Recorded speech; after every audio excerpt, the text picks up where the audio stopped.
Chévere, entonces vemos la función de compartir pantalla de la profesora Jennifer mientras ingresan todos los participantes. Una vez haga su presentación formal, pues iniciamos la clase de gestión y evaluación de proyectos sociales.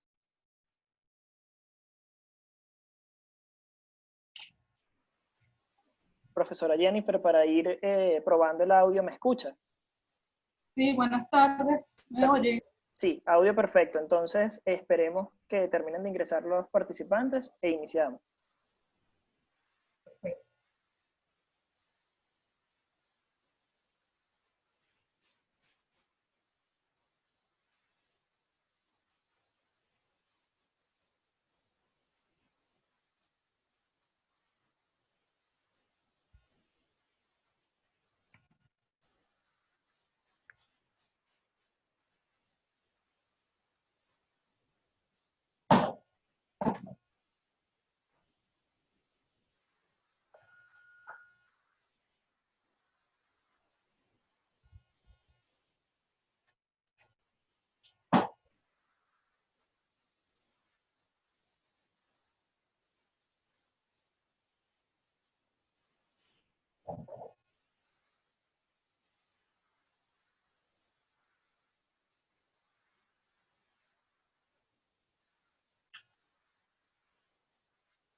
Chévere, entonces ya habiendo hecho la prueba de audio y teniendo la mayoría de los participantes dentro del curso, bueno, iniciamos formalmente el segundo módulo del día de hoy, gestión y evaluación de proyectos sociales, a cargo de la profesora Jennifer García, quien es egresada en trabajo social de la Universidad Central de Venezuela, de la misma casa de estudios, y es especialista en bienestar social, mención bienestar estudiantil. Actualmente es tesista del doctorado en ciencias sociales. La profesora Jennifer tiene un amplio currículum académico muy sólido y una experiencia en la academia de una gran cantidad de años. Aunado a esto, es la directora de la Escuela de Trabajo Social de la Universidad Central de Venezuela, casa de estudio y además escuela con el que tenemos el honor de compartir el aval de este curso que ha sido un éxito desde su inicio, que todos quieren formar parte de él, que todos han indicado pues buenas referencias, y qué bueno compartir, profesora, con usted este espacio. Además también les comento que tuve el honor de aprender dinamización de procesos familiares con la profesora Jennifer, y pues sé que está en la mejor disposición de enseñarles lo más que pueda en este poco tiempo acerca de la gestión y evaluación de proyectos. Profesora Jennifer, le dejo toda la palabra, agradeciendo de antemano sumarse a esta iniciativa que ha sido de valor compartido para todas las organizaciones y los participantes. Sí, se entrecortó un poco. ¿Listo? Sí, profe, listo. Ok, bueno, buenas tardes a todos. Gracias, Daniel, por esa generosa presentación que me has hecho. Quiero agradecer el apoyo de la Alianza Social de Mananchán, la red de profesionales de responsabilidad social empresarial, así como la presencia de todos los participantes que están conectados en este momento. También, bueno, los postulados que tenemos pendientes para una siguiente corte en este momento, pero lo tenemos presente. Me corresponde desarrollar el módulo 2 sobre la gestión y la evaluación del proyecto. La presentación se divide en dos puntos. Tenemos veladas.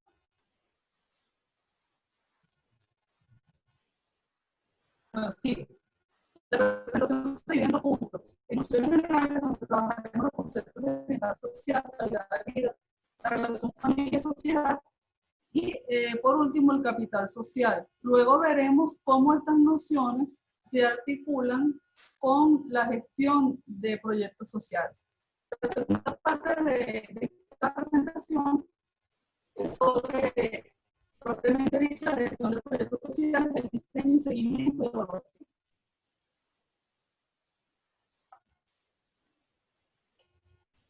Profe, nos escucha, creo que se escucha entrecortado, nos están mencionando en el chat. No sé si tiene el micrófono un poco cerca, quizás si la interferencia podría ser menor. Sí, yo escucho muy bien. ¿Ahora me escuchan mejor? Sí, ahí le escuchamos mejor. ¿Sigo entonces? Sí, en efecto. Bueno, les decía que vamos a dividir esta presentación en dos puntos. La primera, nociones generales, donde trabajaremos los conceptos de bienestar social, calidad de vida, la relación familiar-sociedad y, por último, la capital social. Luego veremos cómo estos conceptos se articulan con las distintas proyectos sociales. Y la segunda parte es la más extensa, donde nos dedicaremos a las distintas proyectos sociales, el diseño, seguimiento y evaluación. La primera noción general es la de bienestar social. Este concepto está precisamente ligado con el concepto de estado de bienestar. Es un antecedente y es un referente inmediato. Si cuando hablamos de bienestar social, inmediatamente surge allí la vinculación con el estado de bienestar o el estado benefactor, que es un concepto que ha estado dentro de las ciencias políticas y económicas, por el que se designa una propuesta política, un modelo general de Estado, organización social, según el cual el Estado debe proveer servicios a la población en cumplimiento de sus derechos sociales. Se dice que combina la democracia, el bienestar social y el capitalismo.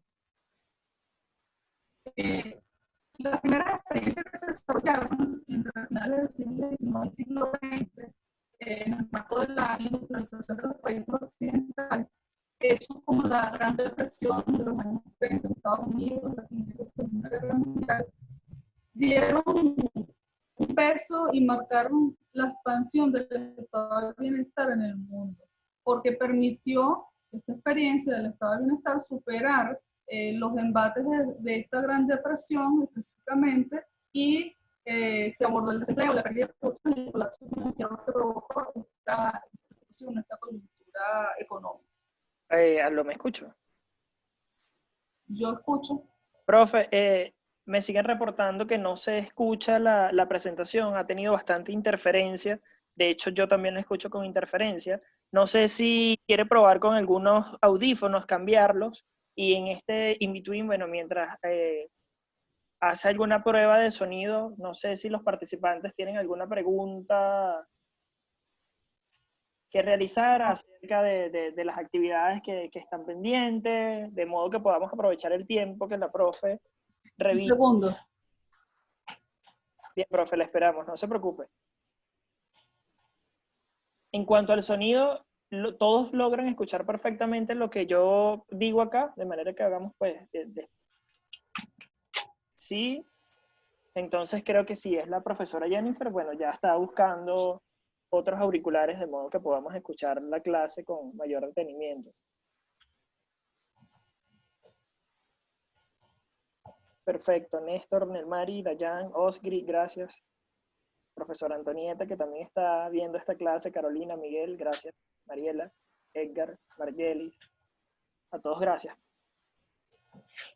Sí, tal vez pueda hacer la conexión. ¿Me oyen? Sí, la oímos, profe. Entonces intentemos a ver si es con los audífonos y si no, bueno, tal vez pueda hacer la conexión de internet.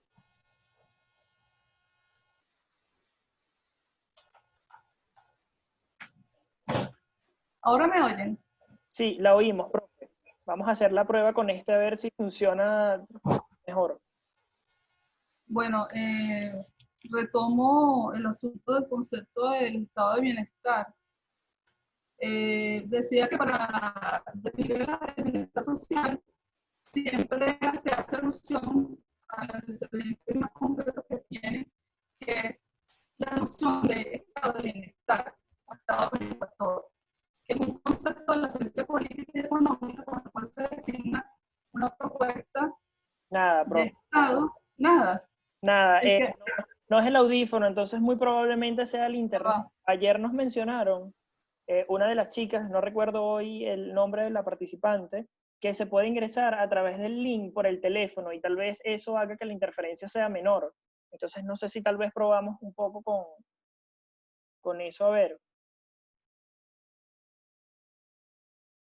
La presentación sí se ve de manera exitosa, o sea, está pudiendo compartir la pantalla. El tema es el audio, que probablemente se deba a la conexión de internet. ahora, La escuchamos, intenta hablando escucha. palabras, sí, intenta decir algo. Ahora sí, bueno, vuelvo con la línea, con la idea que estaba tratando de expresar, que cuando vamos a definir bienestar social, aquí se notamos no funciona.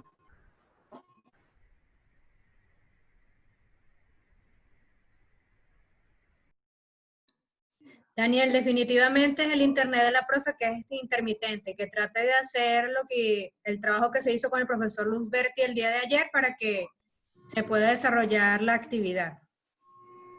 Perfecto, vamos a probar a ver qué nos dice la profesora Jennifer al respecto. Está conectándose, de hecho, creo que ya está ingresando por el teléfono.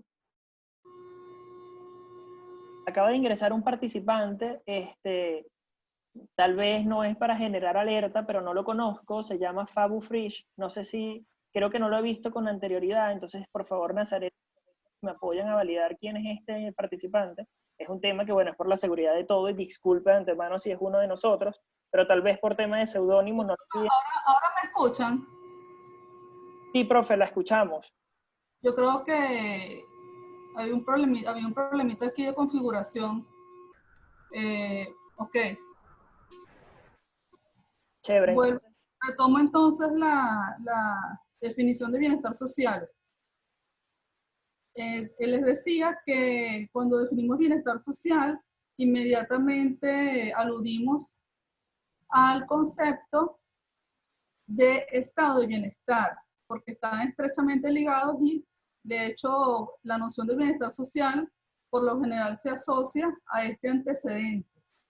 El estado de bienestar es un concepto o una propuesta de la ciencia política y económica que plantea que el Estado debe proveer servicios en cumplimiento de los derechos sociales y de todos los habitantes de un país.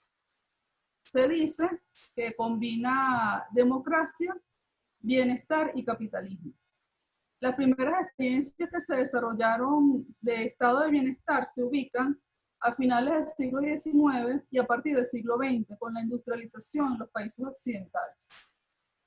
Hechos como la Gran Depresión de Estados Unidos es un ejemplo que nos permite situar la experiencia de estado de bienestar, donde se aplicaron una serie de políticas para contrarrestar el problema del desempleo, la pérdida de producción y el colapso financiero, donde efectivamente fue exitoso y se mantuvo por un tiempo importante. De manera que este es el antecedente que debemos tener en cuenta para luego entonces poder definir el bienestar social como aquella situación que se produce cuando se satisfacen las necesidades de una sociedad, como por ejemplo el acceso a la educación, a la salud, la alimentación, la vivienda, los servicios públicos y la seguridad social. ¿Sí me siguen? Sí, profe, de manera perfecta la escuchamos. Ok, gracias. Seguimos entonces con el siguiente concepto que tenemos en el punto de las nociones generales, que es el concepto de calidad de vida. Es un concepto importante también en este marco. Es difícil precisar el origen del concepto de la calidad de vida. Algunos lo ubican en la crítica que se le ha hecho a la llamada sociedad de consumo, donde la vida de las personas estuvo centrada en el trabajo, donde se abandonaron aspectos como la convivencia, la recreación, la familia, y a raíz de esa crítica se evidenció la necesidad de tener calidad de vida. También es un concepto que se ha utilizado mucho desde aquellas personas que trabajan en el área del ambiente para designar precisamente la necesidad de contar con un ambiente saludable, y a su vez entonces esto redunda en la salud, en la calidad de vida precisamente de las personas. Decimos entonces que el concepto de calidad de vida tiene que ver con una serie de condiciones que contribuyen a hacer la vida digna y valiosa.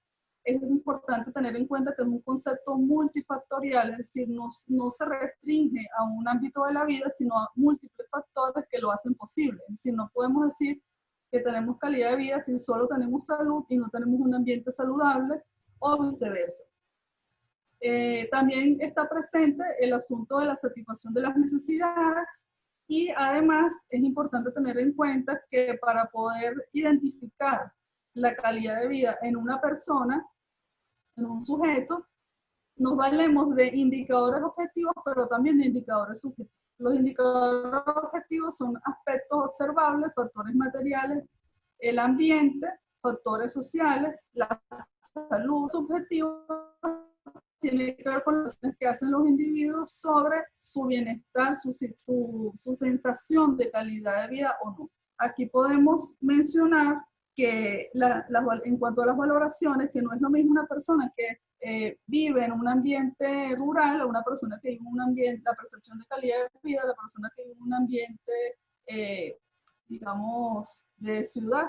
Las personas que viven en ciudad, cuando se trasladan al campo rural, perciben que la calidad de vida es inferior porque quizás no acceden a un conjunto de servicios que sí tienen en la ciudad. Entonces, este asunto también tiene que, para comprenderlo, debemos tener en cuenta las percepciones de los individuos. O sea, no vale con tener los indicadores objetivos observables, sino también hay que incorporar la visión subjetiva de las personas y de la cultura.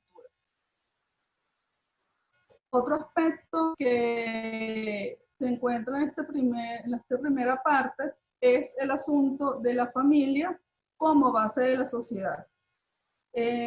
Todos sabemos qué es la familia. Cuando nos referimos a familia, bueno, brevemente es un grupo social humano que está unido por vínculos legales y o de consanguinidad y donde está presente el parentesco, donde existe una jerarquía y conviven al menos 2 generaciones. Parece que todos estamos de acuerdo en esta idea de que la familia es la base de la sociedad y la consideramos un valor fundamental. Pero hay una relación esquiva entre familia y sociedad. La familia está tendiendo a recluirse en el ámbito privado y la sociedad le está dando la espalda a la familia, aunque la frase con que se titula esta lámina se repite tanto que ya pareciera ser un cliché. La sociedad suele presionar a la familia con grandes demandas. La familia debe formar a los individuos capaces de insertarse a la sociedad, al mercado laboral, además de brindarle protección psicosocial a cada uno de sus miembros. Cuando algún individuo de la familia falla, inmediatamente fijamos la vista en la familia. Si cuando un miembro de una sociedad falla, inmediatamente observamos a la familia y buscamos en la familia las razones.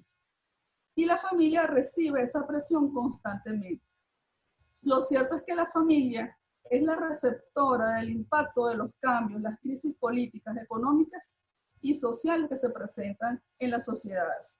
A la vez, a pesar de las adversidades, y hablamos especialmente en este siglo, se ha mantenido desempeñando sus funciones con todas las dificultades que ya conocemos. en términos, digamos, globales. La sociedad se ha olvidado de la familia, porque se considera que sus problemas solo están en la esfera privada. Únicamente se le atribuye algún tipo de responsabilidad al Estado en atender sus necesidades a través de políticas públicas o políticas sociales. No obstante, en el sector público prevalecen programas dirigidos no a la familia, sino al individuo. Entonces, esto es una gran falla, por lo tanto, tampoco del Estado se le atiende debidamente a la familia y a su problemática. Esta realidad no se debate, se da por sentado que simplemente está aceptado por todos que la familia es la base de la sociedad, más no identificamos estos problemas para que la familia surja y tenga realmente un desempeño y un apoyo de todos los sectores de la sociedad. Creo que es hora de reflexionar también al respecto. Cerrando la primera parte de la presentación, tenemos el concepto de capital humano. Término importante porque es responsabilidad, porque la responsabilidad social empresarial contribuye con la construcción de capital social. El capital social es un llamado a invertir en la gente. Como lo señala el Banco Mundial, a modo de lema o eslogan. Los mecanismos para concretar esa inversión, es decir, hacerla posible, cómo se materializa esa inversión en la gente, la tenemos precisamente en lo siguiente que vamos a revisar, que es el diseño, ejecución y evaluación de proyectos sociales, que implementa tanto el Estado, del sector público, como la sociedad y particularmente a través de las empresas de responsabilidad social. Es decir, no es posible construir capital humano sin proyectos, sin acciones concretas que lo hagan posible y lo materialicen. Entonces pasamos al segundo punto, que es la gestión de proyectos sociales. Aclaro que este tema es sumamente amplio. Vamos a mencionar algunos aspectos claves en qué consiste la gestión de proyectos sociales, su importancia y sus elementos centrales. Partimos de una definición, en principio. Quiero aclarar que todo proyecto social en el sentido de que intervienen personas y se transforma en una determinada realidad. Bien sea en un proyecto de ingeniería, construcción, inversiones, informática, etc. Todo proyecto tiene un conjunto de acciones e ideas orientadas a alcanzar objetivos y metas. Se designa como social a un proyecto cuando persigue mejorar las condiciones de vida de las personas. Por lo general, sus destinatarios son grupos vulnerables y tienden a perseguir el bienestar y la calidad de vida de la población. Dentro de la gestión de proyectos sociales tenemos tres grandes fases y una actividad que se desarrolla en el proceso de la ejecución. La fase de diseño, la fase de ejecución y la fase de evaluación. Son las tres grandes fases que siguen todo proyecto social en su desarrollo. Vamos a detallar una fase sumamente importante que tiene una serie de factores que nos permiten garantizar el éxito y el cumplimiento del objetivo de los proyectos. Primero, la fundamentación. La fundamentación es un conjunto de ideas, o está conformada por un conjunto de ideas, datos, hechos, argumentos que nos permiten expresar la importancia y el sentido del proyecto que estamos nosotros desarrollando. ¿Sí? ¿Por qué es importante ese proyecto? ¿Por qué se debe desarrollar? ¿Por qué se debe financiar? No basta con declarar que un proyecto hay que aplicarlo o la intención de un grupo en particular, sea una empresa, sea una oficina, sea un individuo, como para fundamentarlo. Se fundamenta con lo que les acabo de mencionar, hechos, cifras, datos, que señalen la importancia de por qué es necesario desarrollar el proyecto. Otro aspecto importante es tener en consideración el marco legal que atiende el proyecto o que tiene que ver con las actividades del proyecto. Es decir, si por un lado el marco legal del país o la región en la que se va a aplicar y el área específica. Si estamos hablando de un proyecto de niños, niñas y adolescentes en Venezuela, por ejemplo, debemos considerar la Constitución de Venezuela y la ley específica que atiende esta materia, que es la LOGNE. ¿Por qué debemos considerar el marco legal? Porque alguna de nuestras acciones u objetivos pudiera estar contraviniendo alguna normativa y al contravenirla tendremos problemas en la ejecución y pudiéramos perder todo el esfuerzo e invalidar el proyecto. La finalidad. La finalidad es un enunciado que plantea qué logrará el proyecto en un largo plazo, es decir, cuál será el impacto del proyecto en un largo plazo. Eso nos permite visualizar en qué aportará la transformación de una problemática global de nuestro proyecto, desde nuestro proyecto. Los objetivos, como ustedes bien saben, son también enunciados un poco más concretos. Por lo general se dividen en objetivos generales y específicos.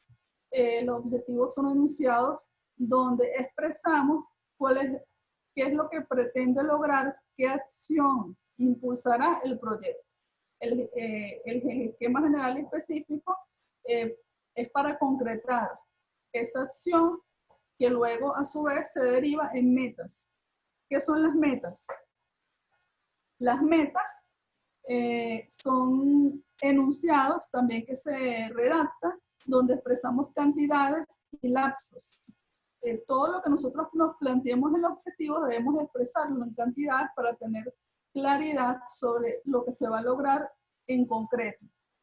De manera que no quede, digamos, como un enunciado etéreo sin información precisa que nos permita a nosotros conocer exactamente qué se va a hacer en el proyecto, en qué va a derivar.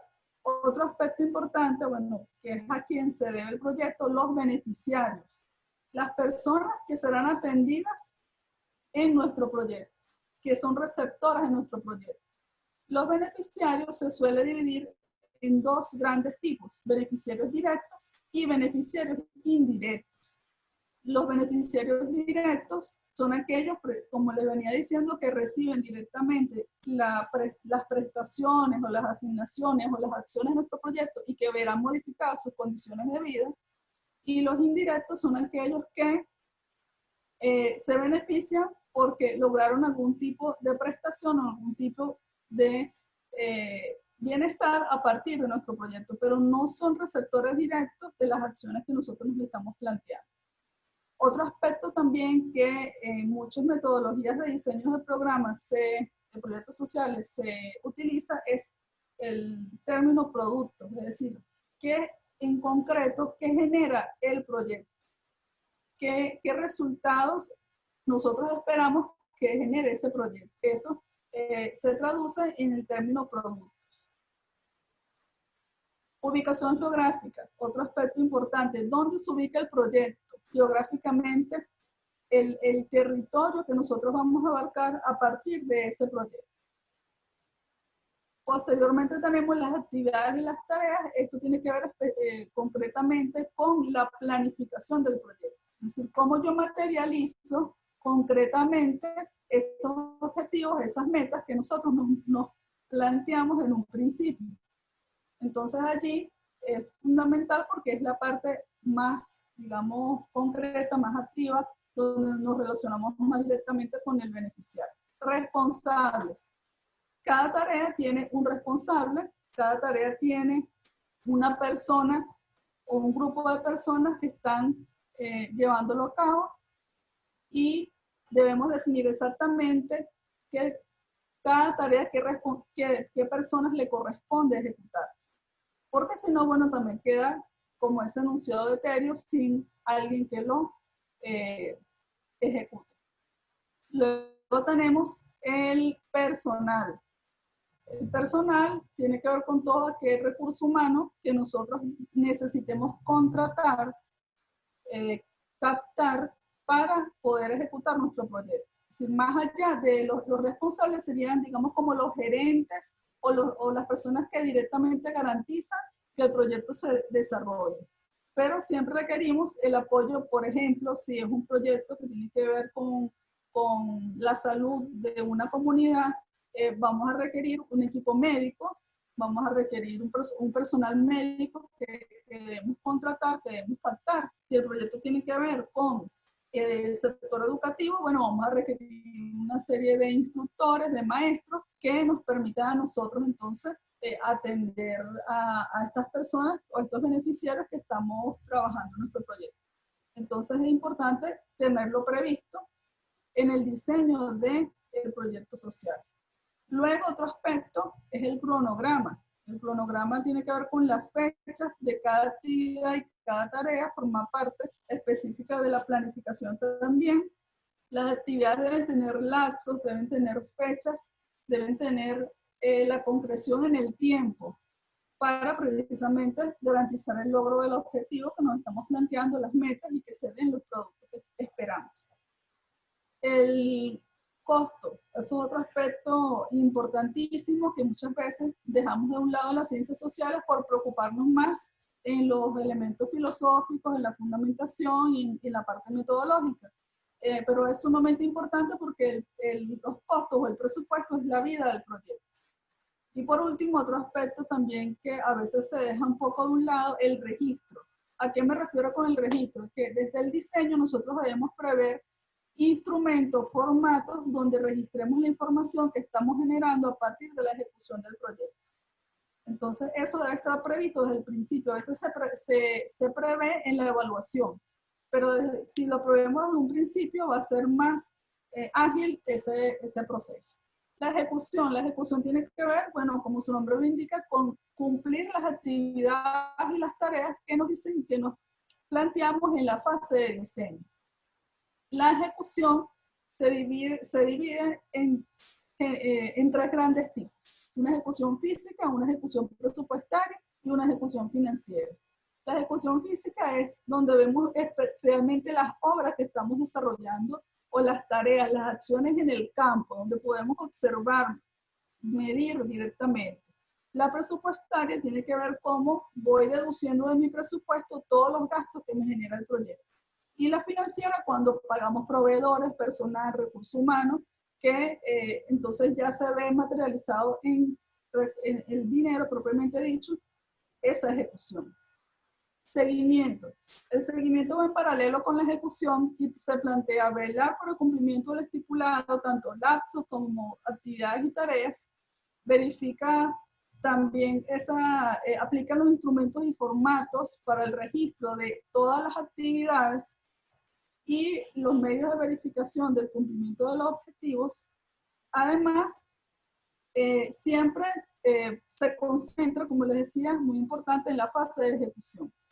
El seguimiento es para, como lo indica la palabra, seguir, monitorear, como también se le indica, o se le dice, la ejecución de ese proyecto. Evaluación. Es un proceso mediante el cual se valora el desempeño del proyecto y el cumplimiento de lo que nos establecimos en el diseño.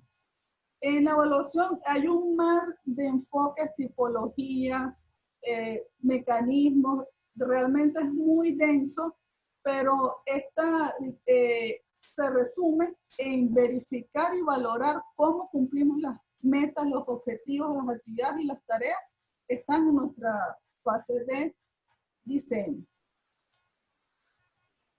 Pero ya se acerca el tiempo de cierre del proyecto. Tuve que acelerar un poquito allí para cumplir y compensar los minutos que perdimos por el sonido.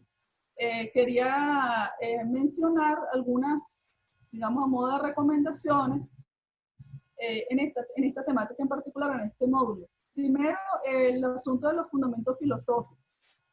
Nosotros debemos orientar nuestras acciones, nuestros proyectos sociales basados en fundamentos filosóficos. No solamente ejecutar proyectos por ejecutarlos o porque estoy en un departamento de bienestar o un departamento de responsabilidad social empresarial, sino con profundizar el por qué estoy desarrollando este proyecto. Fundamentarlo desde el punto de vista filosófico, pensarlo un poco en qué efecto estoy ocasionando también en las personas y cuál es el basamento histórico de nuestras acciones, inclusive de lo que nos planteamos, de nuestras orientaciones filosóficas. El conocimiento, muy importante, conocer lo que nosotros estamos haciendo desde el punto de vista no solamente técnico de la responsabilidad social empresarial, sino también es necesario formarse en el diseño de proyectos.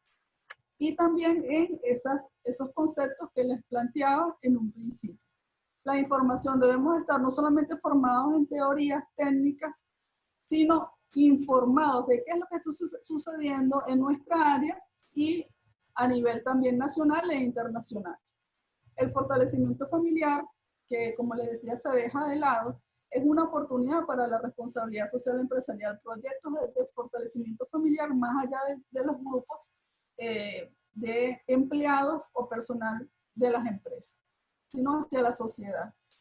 La construcción de capital humano, es importante también contribuir a ello, porque no solamente es una tarea reservada al Estado, es una tarea de todos como sociedad. Tener sensibilidad social y por último, para cerrar en estos 3 minutos que me quedan, tenemos que en el mundo hay 734 millones de personas que viven en pobreza extrema y se estima que el COVID-19 producirá al menos 220 millones de pobres extremos en América Latina. Fíjense que esto es una cifra realmente alarmante, inaceptable que nosotros en el año 2020 estemos en esta situación, pero a la vez es una oportunidad para reflexionar y plantearnos proyectos en el marco de la responsabilidad social empresarial de enfrentamiento a la pobreza y todos los males derivados de ella, que bueno, bien, nosotros los conocemos, estamos en estas áreas, que es el hambre, la desnutrición, los bajos niveles educativos, el abandono, la deserción escolar, además de el repunte de enfermedades de todo tipo, especialmente aquellas que incluso habían estado erradicadas. Entonces esta cifra la quería dejar como cierre para reflexionar, como les decía, y plantearnos también desde nuestros diversos espacios, contribuir con proyectos, con acciones orientados a enfrentar el gran flagelo de la pobreza en el mundo. Muchas gracias. Muchas gracias a usted, profe. Entonces, de esta manera, ingresamos al segundo link para la ronda de preguntas. Promete bastante, profe, de antemano le comento. Hay un gran debate acá en el chat. Entonces, bueno, preparados para preguntas y respuestas. Por favor, seamos concretos, permitamos, más que intervenir, es hacer una pregunta de manera puntual, de modo que todos los participantes tengamos el mismo derecho de participar. Entonces, cierro esta reunión y los espero en la próxima. Gracias, profe, nuevamente.